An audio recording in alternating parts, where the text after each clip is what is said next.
Abre a sua Bíblia no Evangelho de Marcos, capítulo 6. Eu prometo que serei breve, mas eu preciso compartilhar, eu quero compartilhar isso aqui com você. Marcos, capítulo 6, do versículo 45 até o versículo 52, nós temos uma história conhecida. Jesus anda sobre o mar. E eu quero, na medida que eu vou lendo, eu quero tratar de algumas lições, alguns princípios, alguns valores, alguns ensinamentos que estão contidos aqui. Então, olha só, logo a seguir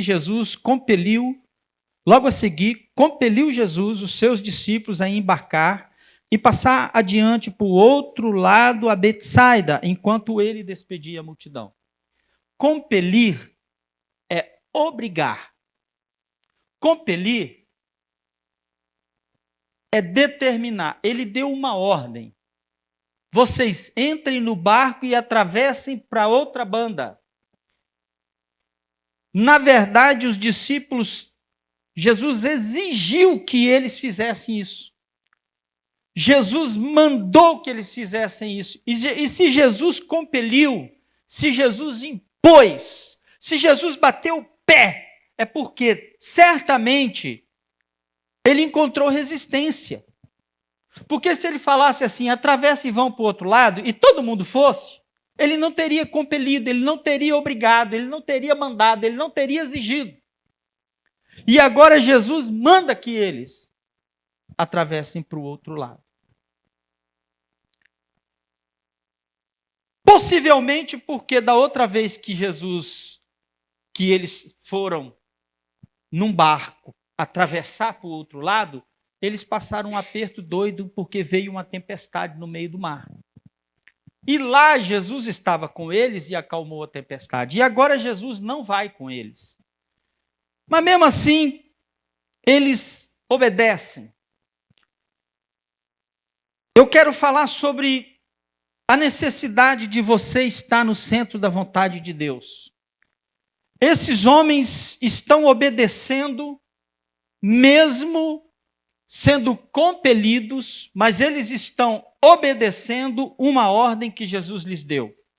Eles entram no barco e começam a remar. E Jesus despede a multidão, tendo-os despedido, subiu o monte para orar, despediu a multidão, mandou os discípulos embora e subiu ao monte para orar. Quando você lê um versículo na Bíblia, aprenda a perceber os detalhes. O versículo 45, logo a seguir, o quê? O que aconteceu antes? Antes, Jesus multiplica peixe e pão. Antes, Jesus alimenta a multidão com 5 pães e 2 peixinhos. Depois da multiplicação, ele manda os discípulos embora, ele despede a multidão, ele sobe ao monte para orar. Versículo 47, ao cair da tarde, estava o barco no meio do mar e Jesus estava sozinho em terra. Olha a informação que o evangelista nos passa. Para que essa informação? Por que essa informação? O autor sagrado, ele faz questão de mostrar que Jesus estava cá e que os discípulos estavam bem longe dele. Ele faz questão de mostrar a localização de um e do outro, para que não haja dúvida acerca do que ele vai escrever no versículo 48, que diz, e vendo-os em dificuldade. Mesmo longe, Jesus viu os discípulos passando por dificuldades. Mesmo distante, Jesus no alto de uma montanha orando sozinho no escuro, porque quando ele multiplicou peixe e pão, estava caindo a tarde. Quando ele despediu a multidão e mandou os discípulos entrarem no barco, já era noite. E agora ele sobe ao monte e a Bíblia diz que ele vê os discípulos em dificuldade a remar. Como ele viu? Por uma visão, por uma revelação, pelo seu poder onisciente, porque ele sabe tudo, ele conhece tudo, ele enxerga tudo, ele vê tudo, porque o vento lhes era contrário. E por volta da 4ª vigília da noite, Jesus foi ter com eles. 4ª vigília da noite. Hoje nós temos relógio. A gente dividiu em 12 horas o dia, 12 horas a noite. Naquela época, os judeus dividiam o tempo em vigílias. Existiam 4 vigílias. A primeira vigília, ela começava às 6 da manhã até às 9. A segunda, vigília da noite e o dia eu não me lembro qual o nome. Vigília da noite, 6 da tarde até às 9.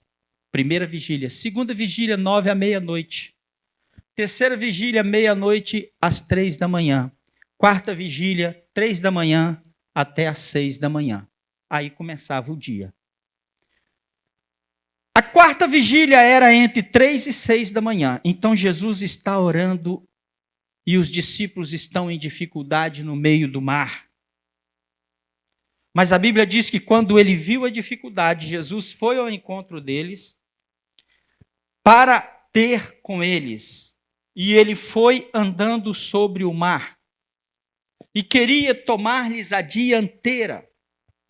Jesus foi andando sobre o mar, quando viu a dificuldade, os discípulos remando, um vento fazendo oposição, e ele vai caminhando sobre o mar. Versículo 49. Quando eles o viram andar sobre o mar, eles pensaram tratar-se de um fantasma. Fantasma existe, gente? Não. O fantasma existe na nossa mente. Assombração.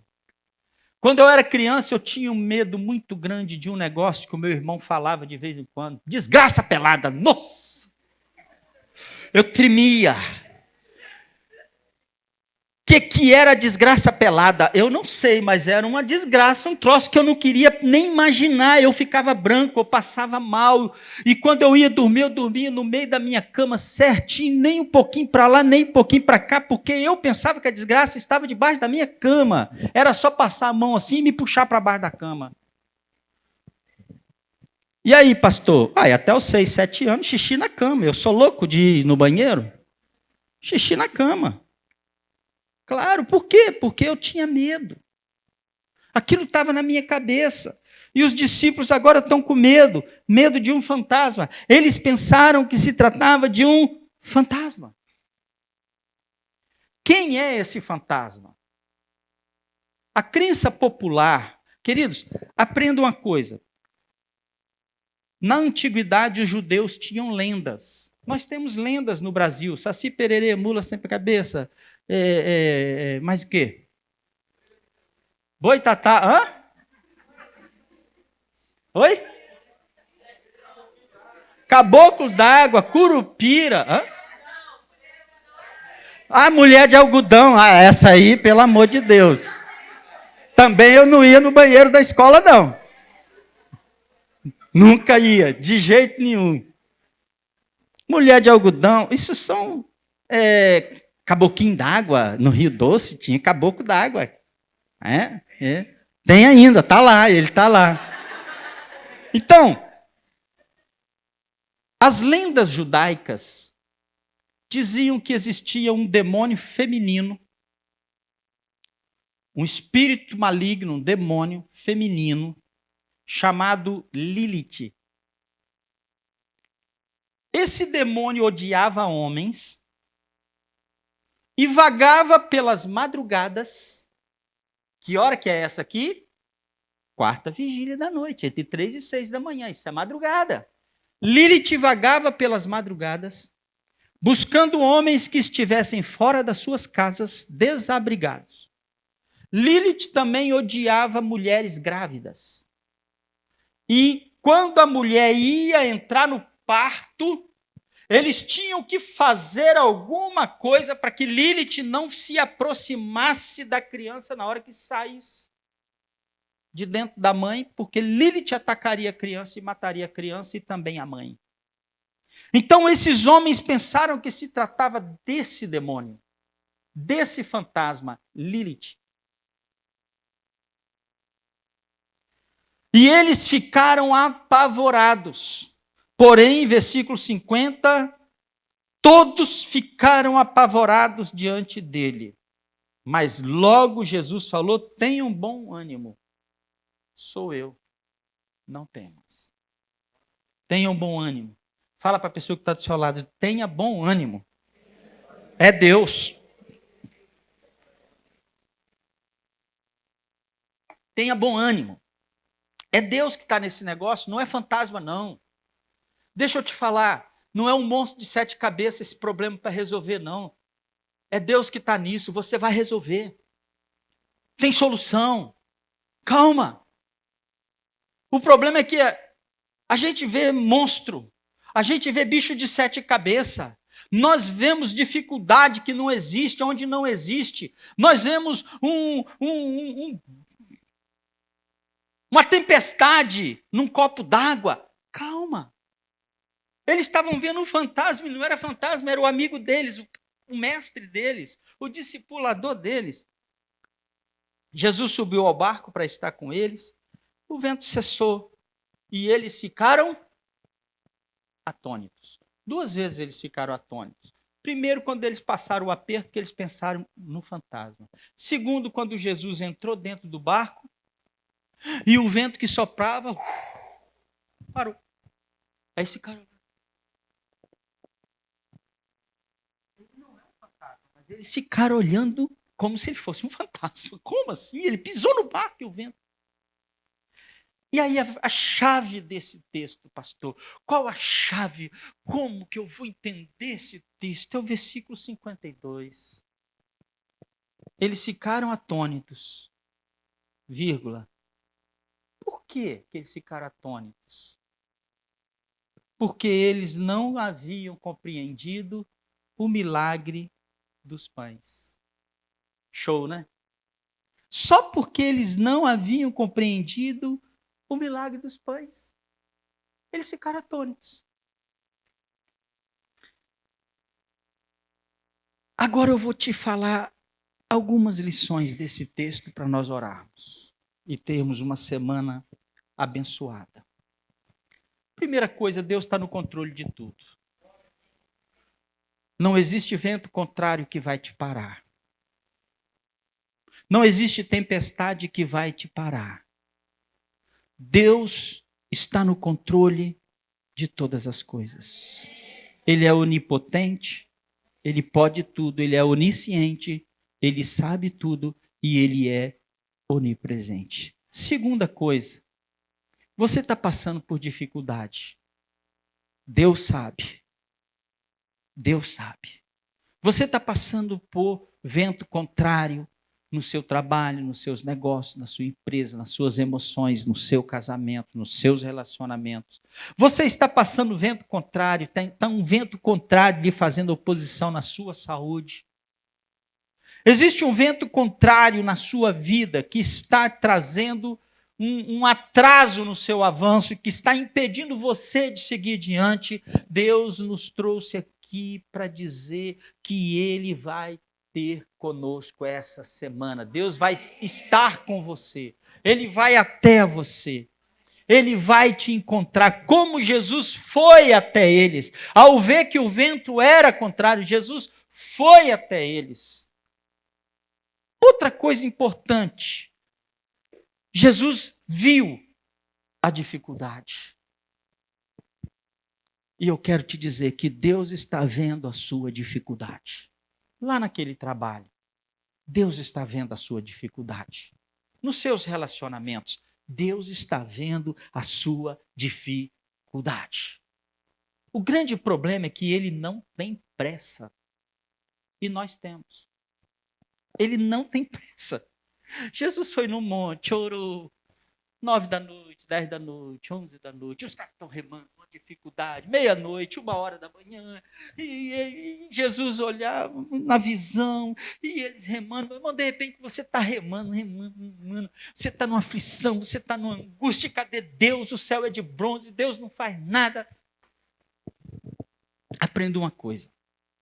A palavra tempo na Bíblia, no Novo Testamento, tem 2 palavras. Cronos, de cronômetro. 1, 2, 3, 4, 5, meio-dia, meia-noite. Cronômetro. Esse é o nosso tempo. E o tempo, quando se refere a Deus, não é cronos. Deus não está sujeito ao tempo. É kairos. É o tempo de Deus. É a hora de Deus. Na hora certa ele vem ao teu socorro. Na hora certa ele acalma essa tempestade. Na hora certa ele livra você desse mal. Na hora certa ele faz o que ele achar que deve fazer. Amém? Terceira lição. Não importa as suas crenças. Não importa se a sua mente está te confundindo. Não importa se você está vendo uma tempestade no copo d'água, não existe tempestade. Porque se existir, ele vai acalmar. Por quê? Porque eles viram alguém andando sobre as águas e a mente deles mentiu para eles, dizendo: aquilo é Lilith, aquilo é um fantasma. E imagina agora a pressão desses homens, subiu. A adrenalina desses homens subiu. Você pode estar vendo um monstro diante de você. Eu quero te dizer, na verdade não é um monstro, é um gatinho. Na verdade não é um bicho de 7 cabeças, é um grilinho. Na verdade não é um monstro. De repente o que você está vendo hoje que é um monstro, assim diz o Senhor, é a solução para a sua vida. No caso dos discípulos, Jesus era a solução para o problema deles. E Jesus dá uma palavra para eles dizendo, primeiro, não tenha medo. Fala para a pessoa que está do seu lado, não tenha mais medo. Não precisa ter medo. Não tenha medo. Segundo, tenha ânimo. Se anime. Bata no ombro do seu irmão e fala, se anime, meu irmão. Se anime. Sem medo e com ânimo. Pode vir até o fantasma, que nós não vamos ter medo. Amém, gente?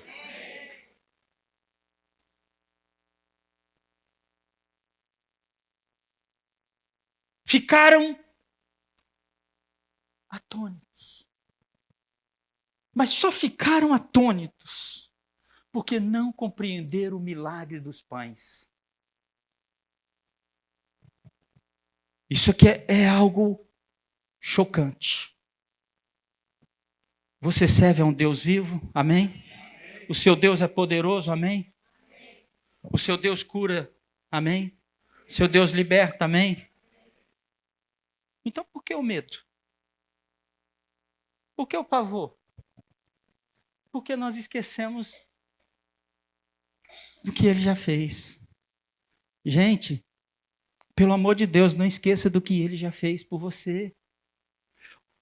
Os discípulos esqueceram que aquele homem que é capaz de multiplicar pão para 5.000 homens, sem contar com mulheres e crianças, acreditam alguns que no mínimo 16.000 pessoas comeram naquele dia, até passar mal. Os discípulos esqueceram desse pequeno detalhe. Os discípulos não atentaram para esse milagre. E eles não entenderam que aquele que multiplica peixe e pão é poderoso para andar sobre as águas. Por isso eles ficaram assim. Porque se eles tivessem visto o milagre e tivessem entendido que Jesus é poderoso para fazer muito mais do que tudo que pedimos, pensamos ou podemos imaginar, na hora em que viram aquele vulto andando sobre as águas, certamente diriam, Esse é o meu Deus. Ele caminha sobre as tempestades. Ele cavalga as asas do vento. Seja bem-vindo, Senhor. Entra no nosso barquito. E ele entraria. Mas eles não compreenderam o milagre dos pães. Vou traduzir. Em nome de Jesus, valorize os pequenos milagres da vida. Você está aqui, na casa de Deus, adorando o Senhor num lugar maravilhoso, confortável. Você está bem vestido, você está aí com saúde, você está com tudo equilibrado no seu ser. Valorize isso, isso é milagre. Hoje você almoçou, jantou, amanhã você vai ter café na sua mesa. Isso é um milagre. Deus é Deus da provisão. Deus é Deus do sustento. Deus é Deus da cura. Deus é Deus de coisas extraordinárias, fabulosas, multiplicar pão e peixe. Mas Deus também é Deus de colocar pão na sua mesa pessoal. Não podemos nos esquecer dos milagres diários. Nunca nos faltou nada. E nunca vai nos faltar. Nunca teremos necessidade, temos saúde e continuaremos a ter. E se vier doença, Deus é poderoso para me curar. Porque é um Deus que anda sobre as águas, um Deus que multiplica peixe e pão, um Deus que ressuscita o morto, é poderoso para curar.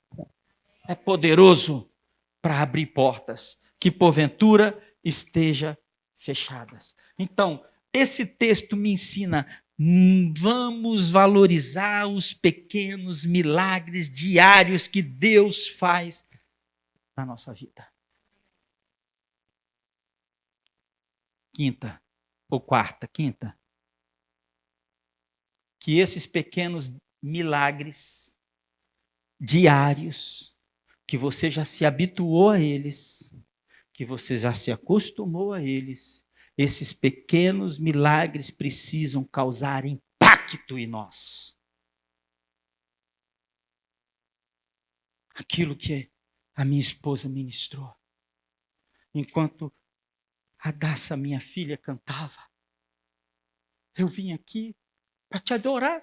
Tu não deves nada para mim. Ele não te deve nada. E Ele está aqui se movendo entre nós. Isso tem que causar um impacto em nós. Nós temos que ficar atônitos. Nós temos que ficar com o joelho batendo no outro, tremendo. Ele está aqui, Deus está aqui. Nós não podemos nos acostumar com a presença dEle. Nós não podemos nos acostumar com os milagres diários que Ele faz. Com os livramentos constantes que Ele nos dá. Uma cidade cheia de violência. Uma cidade cheia de pessoas más. E nada tem nos atingido, graças a Deus. Isso é sorte, pastor. Eu tenho o corpo fechado. Amarrado, meu irmão. Isso é milagre. Isso é milagre. Deus tem para nos dar proteção e provisão. É isso que Jesus está mostrando para eles aqui. Então. O Senhor é o meu pastor. Ele me protege. E nada me faltará. Ele é provedor. Nada vai te faltar. Ele te dá proteção e Ele te dá provisão. Então, não temerei mal algum, porque Tu estás comigo. Ele está com cada um de nós. Amém? Mas o último detalhe, note que no versículo 48 diz que Jesus foi ter com eles. Eles remando em dificuldade e Jesus foi ter com eles. Mas ele queria passar a dianteira. O barquinho e eles remando e Jesus caminhando sobre as águas, o barquinho, e passou o barquinho. E eles gritaram: ai meu Deus, socorro, Jesus, cadê você? Socorro, meu Deus, calma, gente, calma. Ele volta. Sou eu. Não tenho medo. Por que Jesus ia passando? Porque ele só vai entrar no seu barco se você convidá-lo, se você chamá-lo. Deus é Deus delicado. Deus é Deus que respeita cada um de nós. Ele só vai entrar nessa situação se você chamá-lo, reconhecer, acreditar e convidar. Senhor, entra comigo no meu barco. O vento está contrário, a dificuldade é grande, mas eu quero que o Senhor esteja do meu lado. E ele entra no barco. E por fim, queridos, no versículo 45, Jesus obriga eles a entrarem no barco. Se você faz a vontade de Deus, se você se submete àquilo que Deus manda você fazer, se você obedece àquilo que o seu pastor, a sua pastora, o seu discipulador manda, determina, orienta, ensina, eu quero te dizer, não é mais você responsável pelo que virá. Deus assume total responsabilidade por aquele que obedece. Isso é estar no centro da vontade de Deus. Fechando. Mas estar no centro da vontade de Deus não quer dizer que você não vai encontrar oposição. Não quer dizer que não vai ter vento contrário, não. Não quer dizer que você não vai passar susto. Não quer dizer que você não vai morrer de medo. Mas uma coisa eu te digo, Deus está no total controle da sua vida. E Ele vai responder por você no mundo espiritual e diante das tempestades. Vamos ficar em pé? Vamos orar.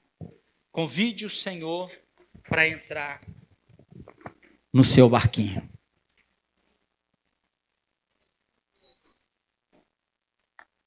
Convide a Ele. De repente você está passando por uma situação que está trazendo atraso na sua vida. Você está passando por uma situação que está te deixando aflito, aflita, cheio de pavor, de medo, de angústia. E o Espírito Santo fala claramente ao meu coração.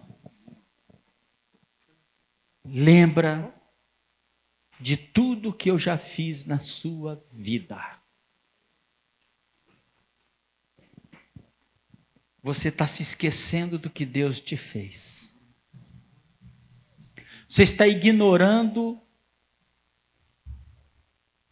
os milhares de milagres que você presenciou. Jeremias disse em Lamentações: quero trazer à memória o que pode me dar esperança. Em outras palavras, eu estou passando por aperto e por aflição, mas eu quero que a minha mente se lembre de milagres.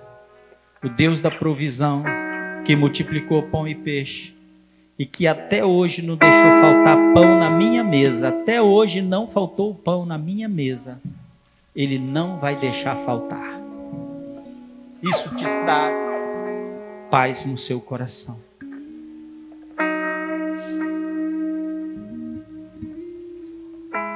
Você precisa compreender os milagres que já aconteceram, a intervenção divina que Ele já fez na sua família, nos seus negócios, no seu casamento, na sua casa, nas suas emoções, no seu ministério, na vida dos seus filhos e das suas filhas. O que Ele já fez, não esqueça, se lembre, senão você vai passar aperto, senão você vai precisar passar por uma tempestade.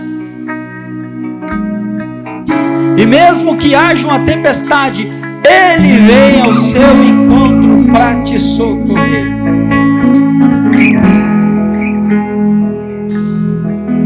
Feche os seus olhos. Eu quero abençoar a vida da tua igreja, Senhor, e pedir que a proteção do céu a proteção do Senhor, o meu pastor, o pastor de cada um que está aqui, esteja sobre nossa casa, sobre nossa família, sobre nossos negócios, sobre os nossos bens, sobre a nossa saúde, a saúde dos nossos filhos e das nossas filhas, sobre os nossos sonhos. Que o pastor das nossas almas estenda o seu cajado e nos traga para mais perto, para mais junto dele. Que o pastor não nos deixe faltar nada, não vai te faltar. Assim diz o Senhor, você não vai ter falta de nada, porque nada te faltará. E para você eliminar esse pavor, esse medo, esta angústia, esta aflição, esta insegurança, eu te faço a pergunta que Jesus fez aos discípulos: já te faltou alguma coisa? Você já sentiu necessidade, falta de alguma coisa no passado? E a resposta é a mesma que os discípulos deram: nada. Nada tem nos faltado. Assim diz o Senhor: o azeite da panela não se acabará, nem a farinha vai se secar. Haverá multiplicação dos seus recursos, haverá saúde nos seus ossos, haverá paz no seu coração, haverá alegria na sua casa, haverá contentamento na sua alma, haverá vigor na sua força, porque o Senhor renova as suas forças como a força da águia. Receba agora esse alimento espiritual, receba agora esse pão. Com a força dessa comida, você vai caminhar no deserto e não se cansará. Você vai voar como águia e não se fatigará. Vai correr como os cavalos e não se cansará, porque o Senhor, o Deus Todo-Poderoso, é aquele que te sustenta, que cuida e que está vindo ao teu encontro, caminhando sobre as águas, cavalgando as asas do vento, montado sobre os querubins, para te sustentar, em nome de Jesus, em nome de Jesus.